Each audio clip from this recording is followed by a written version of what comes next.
पांडवों का स्वर्गमन श्री कृष्णचंद्र से मिलने के लिए तथा भविष्य का कार्यक्रम निश्चित करने के लिए अर्जुन द्वारकापुरी गए थे। जब उन्हें गए कई महीने व्यतीत हो गए, तब एक दिन धर्मराज युधिष्ठिर को विशेष चिंता हुई। वे भीमसेन से बोले, हे भीमसेन, द्वारका का समाचार लेकर भाई अर्जुन अभी तक नहीं आया लौटे, और इधर काल की गति देखो, संपूर्ण भूतों में उत्पाद होने लगे, नित्य अपस्कुन होते हैं, आकाश में उल्कापात होने लगे हैं और पृथ्वी में भूकंप आने लगे हैं।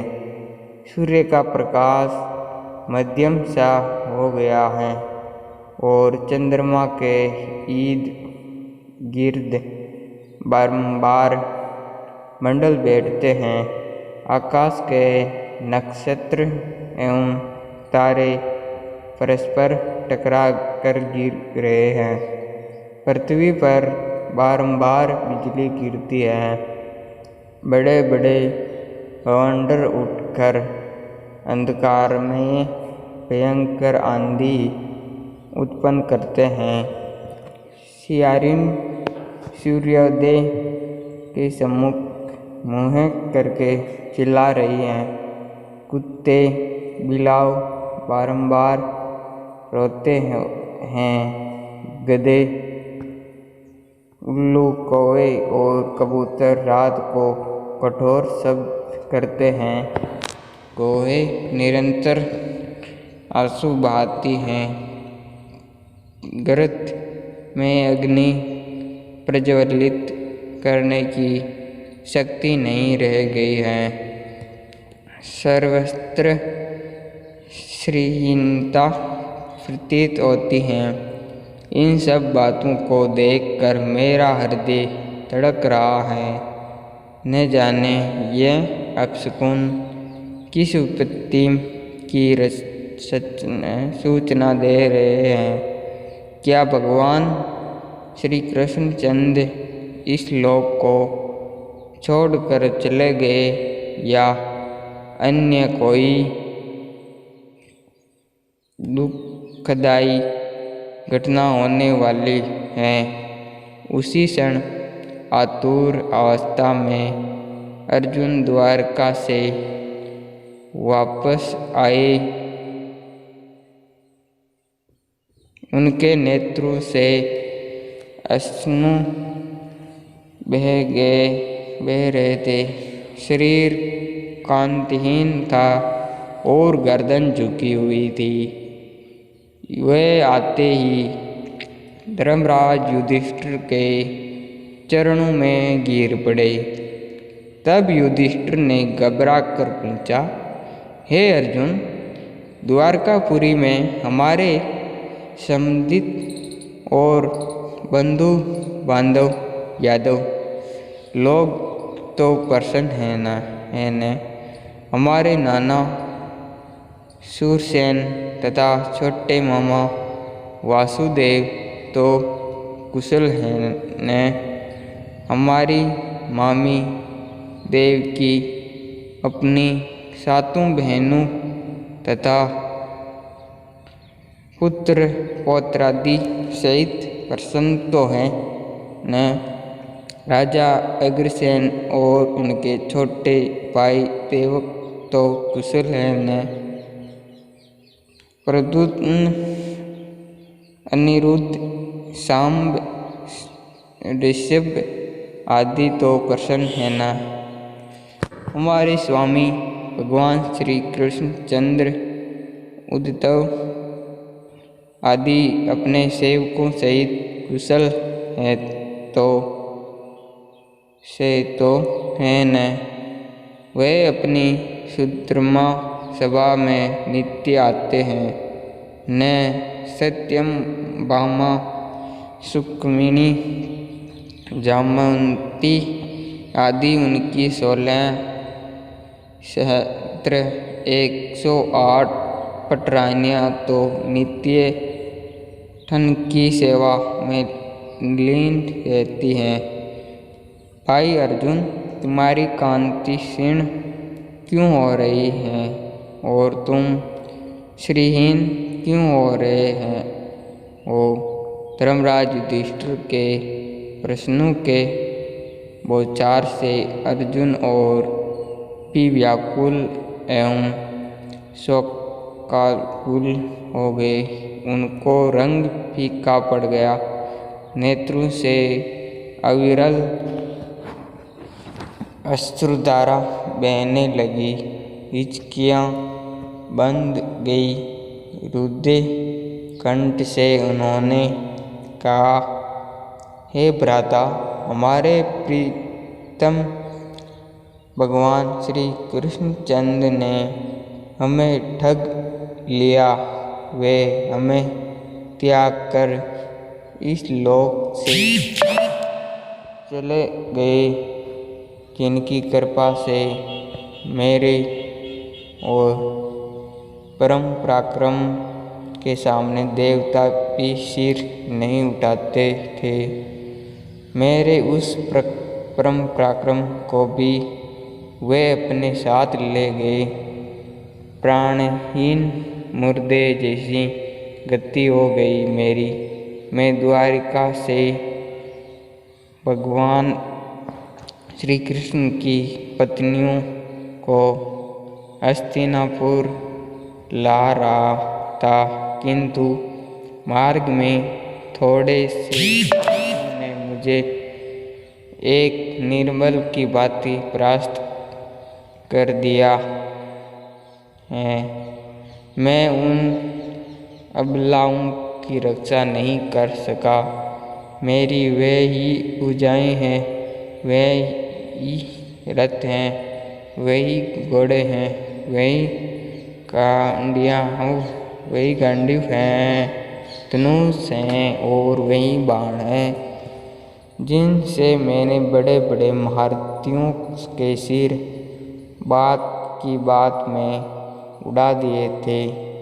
जिस अर्जुन ने कभी अपने जीवन में शत्रुओं से मुक्की नहीं खाई थी, वही अर्जुन आज कायरों की भांति पीलों से पराजित हो गया।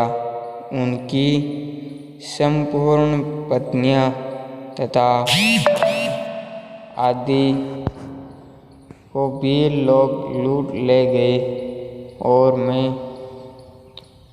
निहत्थे की भांति खड़ा देखता रह गया। उन भगवान श्री कृष्णचंद्र के बिना मेरी संपूर्ण शक्ति क्षीण हो गई है। आपने जो द्वारका में जिन यादवों की कुशल पूछी है, वे समस्त यादव ब्राह्मणों के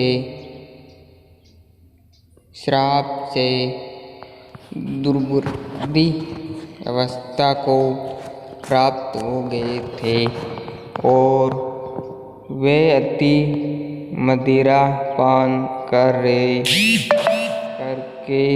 परस्पर एक दूसरे को मारते मारते मृत्यु को प्राप्त हो गए। ये सब उन्हीं भगवान श्री कृष्णचंद्र की लीला है। अर्जुन के मुख से भगवान श्री कृष्ण चंद्र के साथ सावधान गमन और संपूर्ण यदुवंशियों के नाश का समाचार सुनकर धर्मराज युधिष्ठिर ने तुरंत अपना कर्तव्य निश्चित कर लिया और अर्जुन से बोले, हे अर्जुन, भगवान श्री कृष्णचंद्र ने अपने इस लौकिक शरीर से इस पृथ्वी का पार उतार कर उसे इस प्रकार त्याग दिया जिस प्रकार कोई कांटे से कांटा निकालने के पश्चात उन कोणों कांटों को त्याग देता है। अब घोर कलयुग भी आने वाला है, अतः अब शीघ्र ही हम लोगों को स्वर्गारोहण करना चाहिए। जब माता कुंती ने भगवान श्री कृष्णचंद्र के स्वधाम गमन का समाचार सुना तो उन्होंने भगवान श्री कृष्णचंद्र में अपना ध्यान लगा कर शरीर त्याग दिया। धर्मराज युधिष्ठिर ने अपने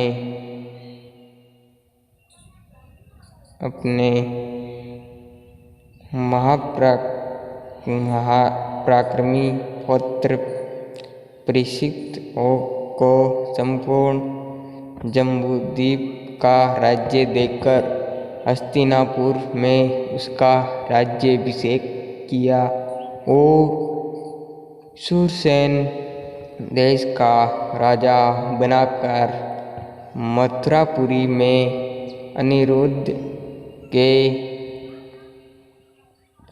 पुत्र ब्रज का राज तिलक किया।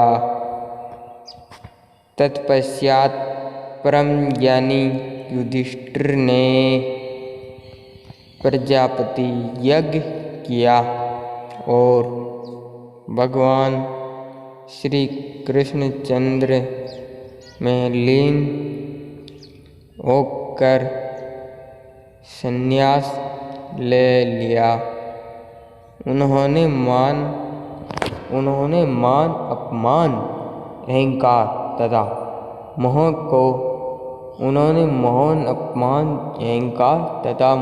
को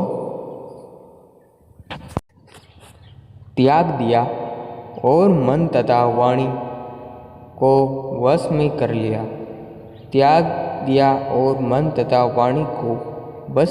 लिया। संपूर्ण विश्व उन्हें ब्रह्म रूप से दृष्टिगोचर होने लगा। उन्होंने अपने केश खोल दिए, राजसी वस्त्राभूषण त्याग कर चीर वस्त्र धारण करके और अन्न जल का परित्याग करके मौन व्रत धारण कर लिया। सुना आपने? इतना करने के बाद बिना किसी दृष्टि किए घर से बाहर उत्तर दिशा की ओर चल दिए। राजा संसार की अनित्यता का विचार करके द्रौपदी तथा वायु को साथ ले हिमाचल की तरफ महाप्रस्थान के पथ पर अग्रसर हुए। उस महापथ में कर्ण, द्रौपदी, सहदेव, नकुल, अर्जुन और भीमसेन एक एक करके गिर पड़े। क्योंकि इसी के साथ कहानी में मज़ा आ रहा हो तो कहानी को सबसे पहले लाइक, चैनल को सब्सक्राइब कर लीजिए। इससे राजा शोकमग्न हो गए। तदनंतर वे इंद्र के द्वारा लाए हुए रथ पर आरूढ़ हो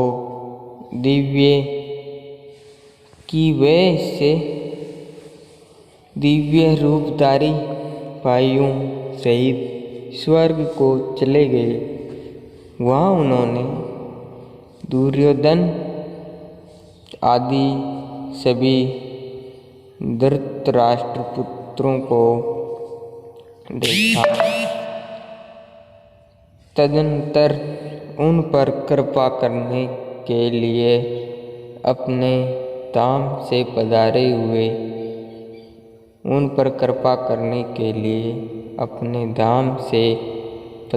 हुए भगवान वासुदेव का भी दर्शन किया। इससे उन्हें बड़ी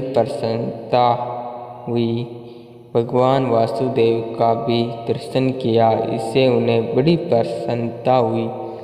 ये मैंने तुम्हें महाभारत का प्रसंग सुनाया है।